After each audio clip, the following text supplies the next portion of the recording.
Glória a Deus, a paz do Senhor, amados. Deus abençoe a tua vida, Deus abençoe a tua casa, a tua família.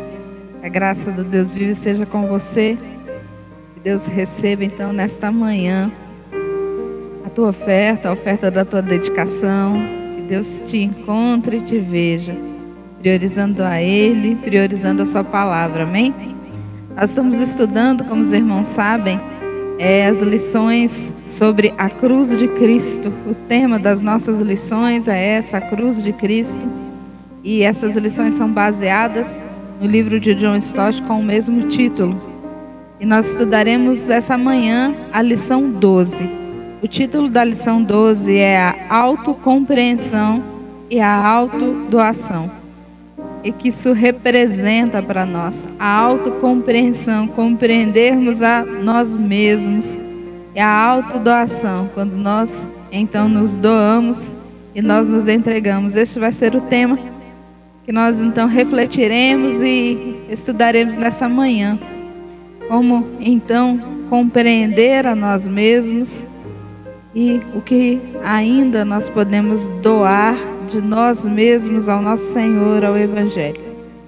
O título, o versículo base da lição está lá no Evangelho de João, no capítulo 15, verso 13, diz assim: ninguém tem maior amor do que este, de dar a alguém a sua vida pelos seus amigos. Amém? Ninguém tem maior amor do que este, de dar a sua vida, doar, entregar a sua vida pelos seus amigos. Vamos orar então. Pai amado, Deus santo, glorificamos o teu nome, ó Deus. Louvamos ao teu nome, Deus poderoso, ser estabelecido neste lugar, ó Deus, ser estabelecido nas nossas vidas, ó Pai amado. Toma o lugar que é teu. E, ó Deus querido, que o Senhor possa estar abrindo os nossos ouvidos, o nosso entendimento e o nosso coração para as verdades da Tua Palavra. Senhor, ensina-nos essa manhã. Tem compaixão, ó Deus, de nós. Tem compaixão de quem fala, tem compaixão de quem escuta. E que nesta manhã nós sejamos então fortalecidos, exortados, ensinados pela Tua Palavra, para a glória do Teu nome. No nome de Jesus, amém e amém. Amém, que sejamos então ensinados pelo Espírito de Deus, que tem misericórdia, tem compaixão de nós e nos ensina a sua palavra, para que possamos então viver melhor e continuar caminhando com o objetivo que nós temos de caminhar para o céu. E enquanto caminhamos para o céu, nós fazemos com que o reino de Deus avance nesta terra, como bons soldados, como bons guerreiros do Senhor, amém?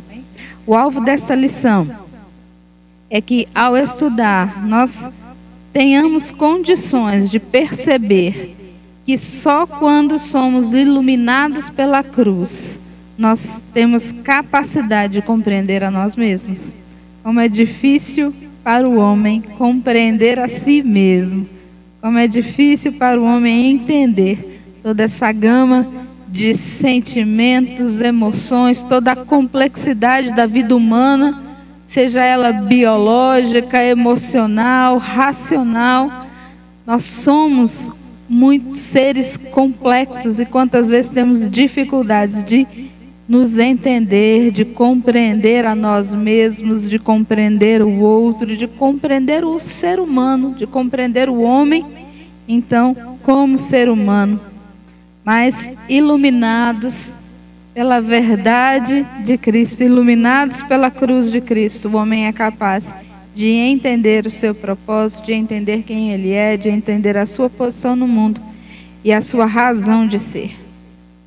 Estudando essa lição, nós precisamos compreender que somente quem conhece a Jesus alcança a verdadeira noção de si mesmo. Só quem conhece a Jesus, só quem se relaciona com Jesus, pode ter noção de quem Ele é e de qual é a sua razão na terra, qual é a sua razão no mundo.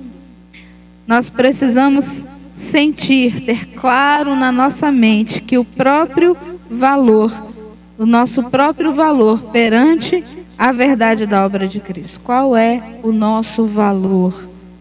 na obra de Cristo, qual é o nosso valor no reino de Deus, qual é o nosso valor neste mundo, qual é o nosso valor diante de Deus. E nós precisamos agir, precisamos praticar a vida cristã, seguindo a Cristo, seguindo o exemplo de Jesus. É por isso que nós somos chamados de cristãos. É um povo que deseja viver como Jesus viveu, andar nos passos de Jesus. Me lembro de um livro que eu li na minha adolescência, em seus passos que faria Jesus, né? O que faria Jesus na minha vida, nas minhas escolhas, nas minhas decisões. A proposta desse livro é para que o leitor se pergunte em cada decisão o que Jesus faria se estivesse no seu lugar. Eu acho que é uma pergunta pertinente e deve voltar à nossa mente e estar conosco todos os dias, em cada uma das nossas escolhas, decisões e palavras. A didática dessa lição vai ser com perguntas direcionadas. Nós temos algumas perguntas para nos fazer refletir e entender essa lição, amém? A primeira pergunta, então, é: quem é o homem? Essas perguntas nós vamos refletir e estudar a respeito delas, amém? Então pense aí, quem é o homem? Se alguém te perguntasse hoje, eu estou te perguntando hoje, quem é o homem? Qual seria a nossa resposta? O que nós poderíamos dizer? Como nós poderíamos definir o homem? O humanismo ateu, ele diz que o homem é um mero acidente cósmico. No entanto, algumas religiões orientais dizem que o homem precisa se despojar de toda a sua humanidade, abrir mão de todos os seus desejos, se desfazer de tudo aquilo que ele quer, de tudo aquilo que ele deseja, de toda a sua humanidade. Enquanto, em contrapartida, existe uma linha de pensamento, há alguns treinadores, alguns pastores que dizem pregam que o homem precisa se desenvolver completamente, desenvolver todo o seu potencial, desbloqueio da sua mente. O homem está na terra para conquistar, ele precisa exigir, ele precisa determinar, coloca o homem no centro e alguns grupos até estimulam para que o homem se sinta como se fosse uma espécie de Deus. Então, de um lado, existem pessoas que precisam de autoestima, de valor pessoal, enquanto, de outro lado, há pessoas com complexo de Deus. Então, quem é o homem? Nobre ou sem valor? Rico ou miserável? Essa dualidade do homem, essa dualidade que existe na natureza do homem, e não só nas várias linhas de pensamentos, mas na própria essência do homem, essa dualidade do homem, só encontra resposta na cruz de Cristo. Só a cruz pode trazer a luz necessária para o nosso discernimento acerca de nós mesmos. A mensagem da cruz, ela precisa levar o homem a 4 atitudes básicas. Essa mensagem da cruz vai nos levar a 4 atitudes básicas. Precisamos ter essas 4 atitudes básicas. A primeira é a autonegação. A segunda, afirmação própria. Então, primeiro eu vou negar e depois eu vou me reafirmar novamente em outras bases. Na base do ensino da cruz de Cristo. O terceiro é o amor autossacrificial e o quarto, o serviço. Abra sua Bíblia aí no Evangelho de Mateus, capítulo 16, verso 24. Evangelho de Mateus, capítulo 16, verso 24, ele diz o seguinte: se alguém quiser vir após mim, a si mesmo se negue, tome a sua cruz e siga-me. Foi Jesus quem disse essas palavras. Ele disse que se alguém quiser vir após mim, negue-se a si mesmo. Essas palavras, elas representam um convite. E que convite é esse? Seguir. E seguir de que forma? Negando-se a si mesmo e tomando a sua cruz. Jesus está falando de morte. Levar a cruz significa morrer. Levar a cruz representa autossacrifício. Levar a cruz, então, é morrer. Jesus está falando da morte, e morte do nosso ego. O que é o ego? O ego é a imagem, o ego é o conceito que o homem tem a respeito de si mesmo. É o meu eu, o meu entendimento a respeito de mim. O ego, então, ele geralmente nos faz agir e fazer apenas coisas que vão ser favoráveis a nós, que vão ser agradáveis a nós. Então, a proposta de Jesus é: negue-se, negue-se. Faça o seu ego morrer. Negue os seus próprios interesses, negue as suas próprias vontades, em prol do propósito de seguir a Jesus. Se nós queremos seguir a Jesus, nós precisamos abrir mão dos nossos próprios interesses, abrir mão do nosso eu, abrir mão do nosso ego, para então seguir a Jesus. A morte do ego, então, é a primeira atitude básica da mensagem da cruz, é a autonegação. Jesus fez esse convite, queridos, fez esse apelo, porque sabe que somos focados em nós mesmos. Nós temos pouco interesse na necessidade do outro, e o nosso interesse está focado nos nossos próprios interesses, nas nossas próprias vontades, nos nossos próprios desejos. O homem é egocêntrico, ele coloca o eu no centro. O homem é egoísta e é egocêntrico. A psicologia fala algumas dicas para nós, alguns sinais que, se estabelecidos em nós, podem mostrar traços ou uma conduta egoísta. Eu queria então compartilhar isso com os irmãos.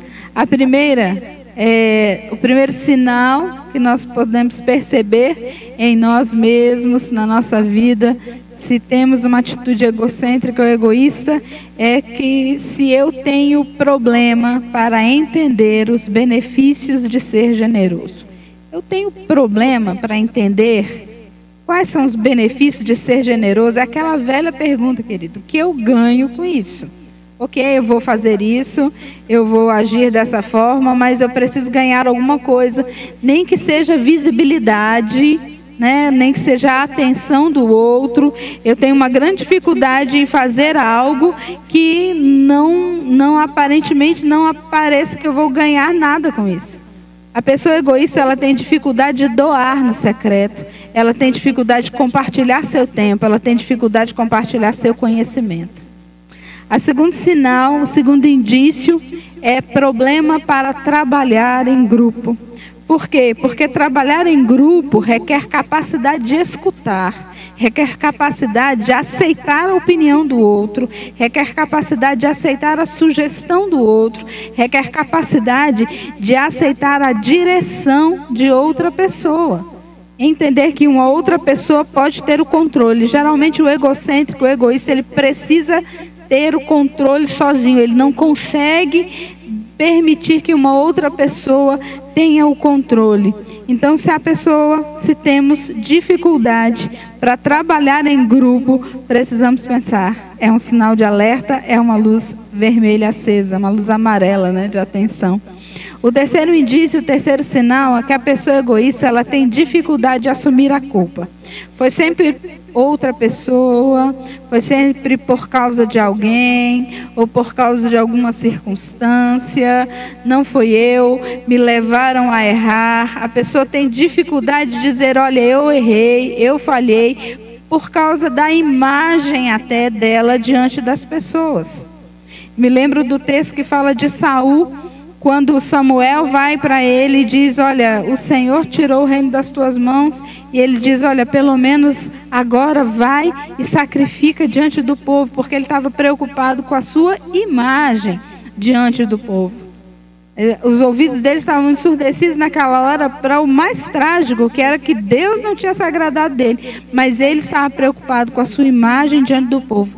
Há a grande dificuldade de reconhecer o erro, reconhecer a culpa, ou mesmo até de perdoar. Até perdoa, mas não perdoa sem antes humilhar, diminuir ou criticar o outro. Ele precisa diminuir a outra pessoa antes de liberar o perdão. Então precisamos fazer esta reflexão a respeito das nossas atitudes e ao entender, ao perceber isso em nós, nós precisamos nos arrepender, nós precisamos colocar isso diante de Jesus e precisamos aceitar o convite de Jesus, que é claro: se alguém quer vir após mim, negue-se a si mesmo, tome a sua cruz e siga-me. Precisamos nos arrepender das nossas atitudes egocêntricas, egoístas, sabe? Precisamos perceber, olhar para nós mesmos, não sermos achados por Deus cuidando apenas dos nossos próprios interesses, mas sermos achados por Ele, cuidando daquilo que é para o reino, que é para Deus, que é para o avanço do Evangelho. Nós somos chamados para vir e morrer, fazer morrer o nosso eu, e Jesus, Ele nos deu o exemplo, Ele nos deu o incentivo para isso. Abra comigo aí na carta de Paulo aos Coríntios, 2 Coríntios capítulo 5, verso 14 e 15. 2 Coríntios 5, verso 14 e 15, ele diz assim: pois o amor de Cristo nos constrange, julgando nós isto: um morreu por todos, logo todos morreram. E ele morreu por todos, para que os que vivem não vivam mais para si mesmos, mas para aquele que por eles morreu e ressuscitou. Assim, até aqui. Para que nós, então, queridos, não vivamos mais para nós mesmos. Jesus se entregou, Ele nos deu exemplo, o incentivo, Ele mesmo se entregou, Ele morreu por nós, e porque Ele morreu, nós também morremos, e porque Ele ressuscitou, nós também ressuscitamos com Ele para uma nova vida, uma vida para Ele, uma vida para Cristo. John Stott, ele fala de 2 tipos de morte que precisam ser experimentados pelo cristão. A primeira é a morte legal, e essa é a justificação. É quando Jesus então pagou a nossa dívida, Ele nos justificou, nos fez inculpáveis diante de Deus por causa do seu sangue derramado na cruz. A segunda morte é a morte moral. E essa é a morte do nosso ego, é a morte da nossa natureza carnal, a nossa natureza pecadora, com todos os seus desejos e inclinações. É a santificação, é o nosso caminhar com Ele, a nossa escolha diária e progressiva, para nos parecermos a cada dia mais com aquele que nos tem chamado, com aquele que morreu por nós e nos chamou para um propósito. Então, a cada dia precisamos matar um pouco daquilo que não agrada ao Senhor em nós, do nosso próprio ego e da nossa natureza, das inclinações da nossa carne, e caminharmos, nos aproximarmos mais de Cristo. A morte legal, ela foi de uma vez por todas, mas a moral é uma decisão diária, e é uma decisão e precisa ser progressiva. A segunda pergunta agora é: o que Jesus fez para mostrar o valor das pessoas? Olhando para o Evangelho, olhando para as narrativas bíblicas, olhando para os evangelhos que apresentam a caminhada de Jesus na terra, quando nós olhamos para o texto, nós olhamos como Ele se relaciona com as pessoas. O que Jesus fez para mostrar o valor das pessoas? Primeiro você precisa considerar o ensino de Jesus. Ele ensinou acerca das pessoas, acerca do valor que elas tinham. No Sermão do Monte, ele diz: porventura não valeis mais do que as aves? Nós somos de toda a natureza criada, de toda a obra criada de Deus, para os olhos do Senhor a mais valorosa. Ele nos ensinou a respeito do valor que nós temos para Ele. Você é algo precioso para Deus, algo precioso para o Senhor Jesus, e nele nós encontramos valor.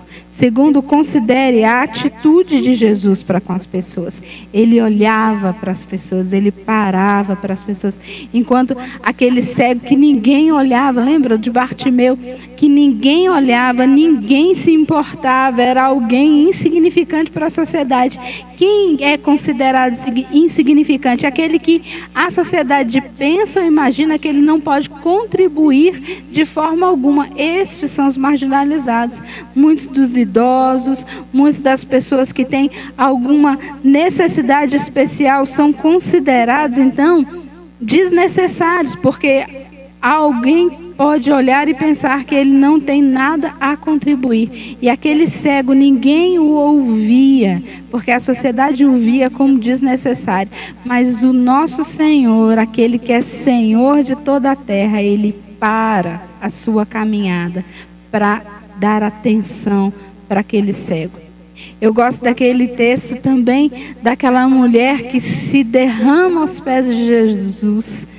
E todos aqueles que estavam ali na casa de Simão ficam espantados para a atenção que Jesus dispõe para aquela mulher. Eu gosto de ler no texto quando ele diz que Jesus, então, fala com Simão, olhando para a mulher. E quando Jesus direciona o seu olhar, é dando valor, é dando atenção. Jesus considere então a atitude de Jesus para com as pessoas. Considere a missão e morte de Jesus pelos seres humanos. Ele se entregou, ele se deu por nós. Considerando tudo isso que eu te disse, nós encontramos nele valor. A cruz de Cristo tanto é uma prova do valor do ser humano, como é um incentivo para negá-lo. John Stott, ele diz que o que somos é em parte resultado da criação, que é a imagem de Deus, e também em parte resultado da queda, a nossa condição e natureza pecaminosa, inclinada para o pecado. Somos então imagem de Deus e somos também em parte imorais, caídos, natureza pecaminosa. Então precisamos crucificar o caído e buscar a cada dia mais a afirmação, a semelhança de Cristo, negando em nós toda a perversidade, sabe? Todo egoísmo, todo dano, e afirmando a nossa adoração ao Senhor, generosidade. A próxima pergunta agora é: o que eu posso sacrificar para servir melhor ao meu Senhor? O que eu posso sacrificar para servir melhor ao meu Senhor? Essa é uma pergunta pessoal e é uma pergunta que nós precisamos responder, porque Ele nos tem chamado para um amor autossacrificial. Deus nos chama para que sacrifiquemos a nós mesmos. Filipenses capítulo 2, abra comigo lá em Filipenses capítulo 2, nós vamos ler os versos 5 até o 11. Filipenses 2, versos 5 a 11, diz o seguinte: tende em vós o mesmo sentimento que houve também em Cristo Jesus, pois ele, subsistindo em forma de Deus, não julgou como usurpação ser igual a Deus, antes a si mesmo se esvaziou, assumindo a forma de servo, tornando-se em semelhança de homens e reconhecido em figura humana.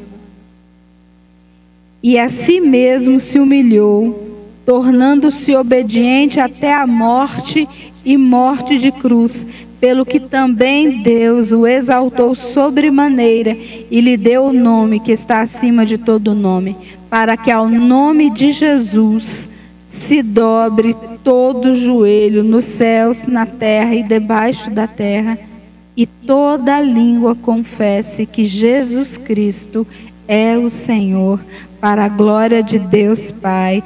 Glória a Deus. Nosso Senhor Jesus, Ele se esvaziou da sua própria glória e posição. E nós queremos viver a Cristo sem abrir mão de nada, sem sacrificar nada. Evangelho de João, capítulo 15. Evangelho de João, capítulo 15, verso 13. João 15, 13.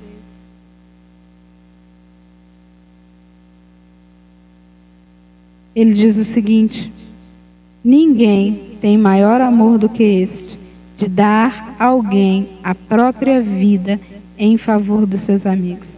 O exemplo de Cristo precisa afetar as nossas atitudes. Nós precisamos ficar incomodados por isso. Nós escolhemos servir a um Senhor que entregou tudo, que sacrificou tudo. E nós também fomos chamados para entregar. Nós fomos chamados para sacrificar.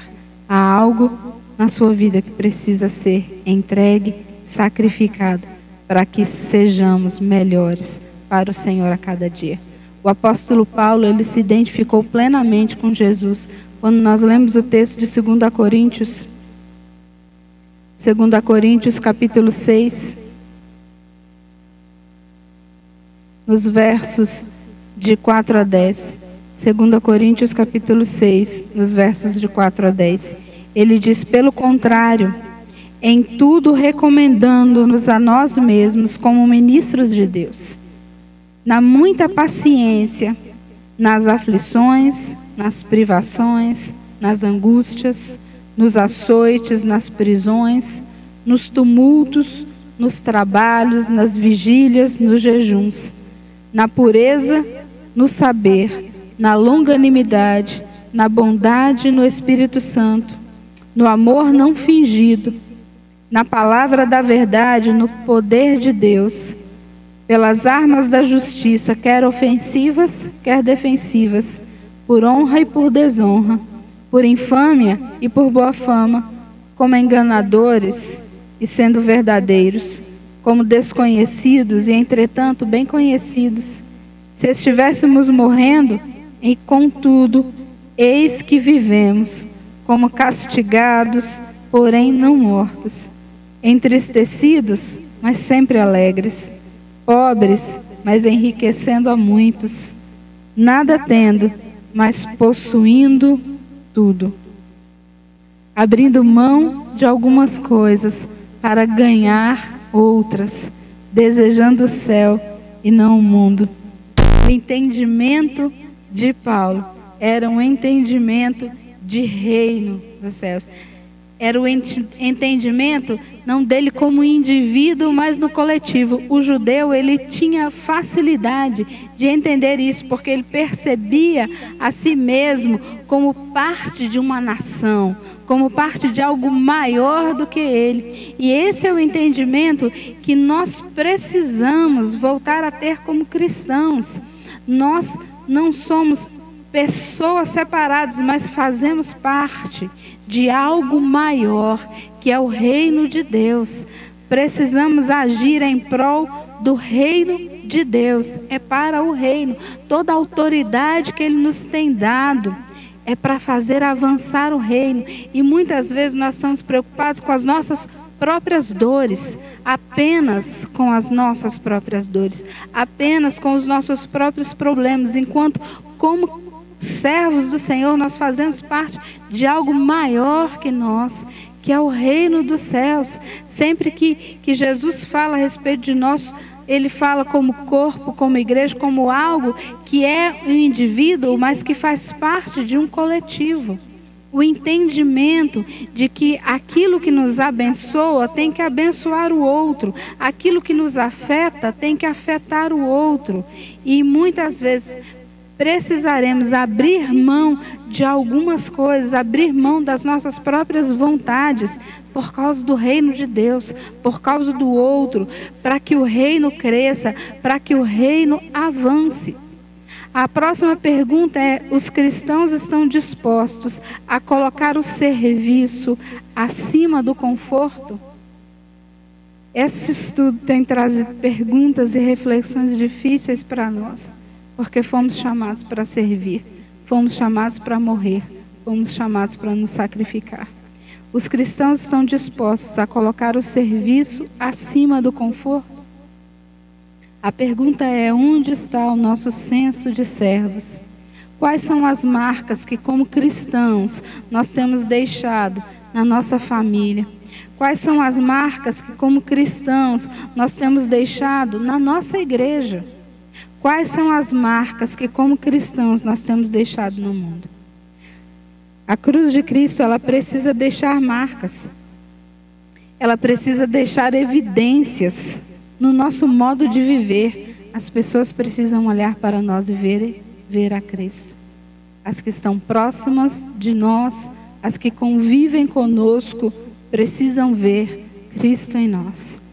No nosso lar, precisa haver essa evidência da cruz. No nosso relacionamento com as pessoas da nossa família, nós precisamos viver a palavra, nós precisamos viver os princípios bíblicos de relacionamentos entre marido e esposa, entre pais e filhos.